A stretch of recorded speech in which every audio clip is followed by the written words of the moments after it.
All right, I'm back with my 2009 Tige RZ2. I think last video I kept saying ZR2. Sorry about that. And this time I'm holding the camera correctly.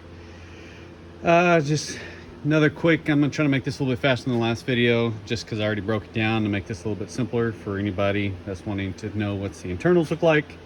And on your V drive versus transmission, that will be my next video, tear down of that. Basic mechanics of this is just like a rear differential. You got shims, a bunch of bearings and races. I'm gonna just run through this real quick. So here's your front portion of this. In the last video, these two halves were together. You can tell my fluid that I had shown y'all in the last video. So I'm gonna run through this real quick. I think everybody prefers short videos and long ones. So got this little, almost like a balancer up front here. This is where your prop shaft is going to come up through here. You got these bolts that come in. They're all Allen wrench, so make sure you clean out the ports. Just like I did everything else, lubed it up very well with some PB Blaster before pulling this out. Be sure your kit comes with this O-ring, which I will be replacing. I still haven't figured out where my water intrusion is coming in. I assume it has to be from one of these seals because they look all original. You have a large seal up front here. You got a seal going through here, and you got another seal on the back side, as you can see there. And then also you have one on the front side here. Don't know if water was coming through there. I really thought it was going to be coming through one of these guys, but I will show you here in a second. I just don't see any cracks or anything to lead me down that road. So really, this is pretty simple. Once you start pulling it apart, it's separated. There's a little gasket that sits in between here.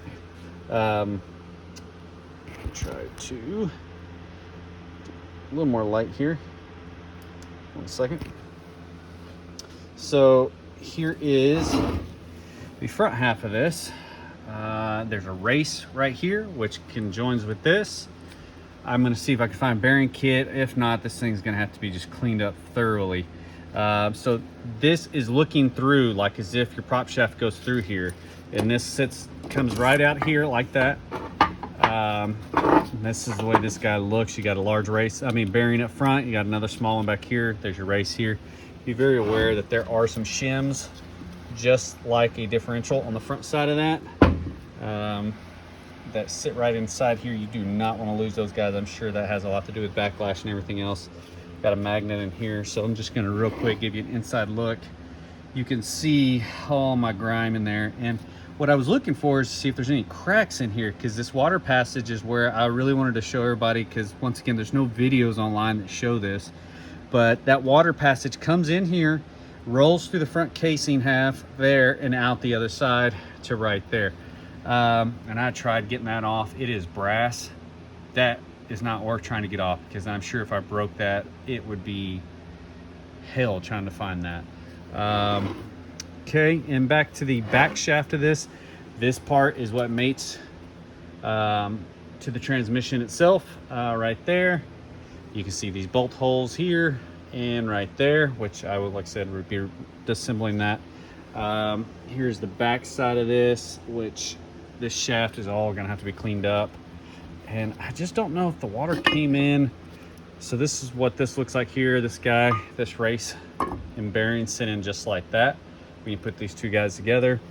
I really just think, even like the transmission, when I first got this boat, and I mentioned it in the past, that it just looks like this thing was never serviced. Guy said it had been serviced multiple times and all this and that at a local renowned shop. I won't name names, but I don't think it just has ever been serviced, because when I first got that transmission, the water, there's water in the transmission fluid. It was like strawberry chocolate milk. It was just bright pink with water floating, just mixed in. It was just horrible. And I think that was the same case with this, because whenever I pulled the fluid out, tons of water came out, and it's just, I don't know. I'm glad I'm deciding to take this all the way down, because I have a feeling it would have premature failed.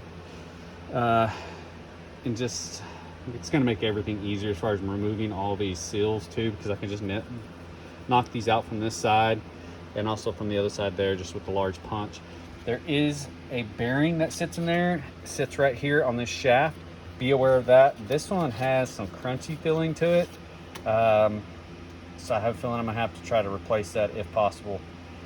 But I'm just gonna really, if I can't get bearings and races for this thing, I'm just gonna be cleaning it up as best I can. My main concern is that guy in there, and then this top one right here. You can tell he didn't look great.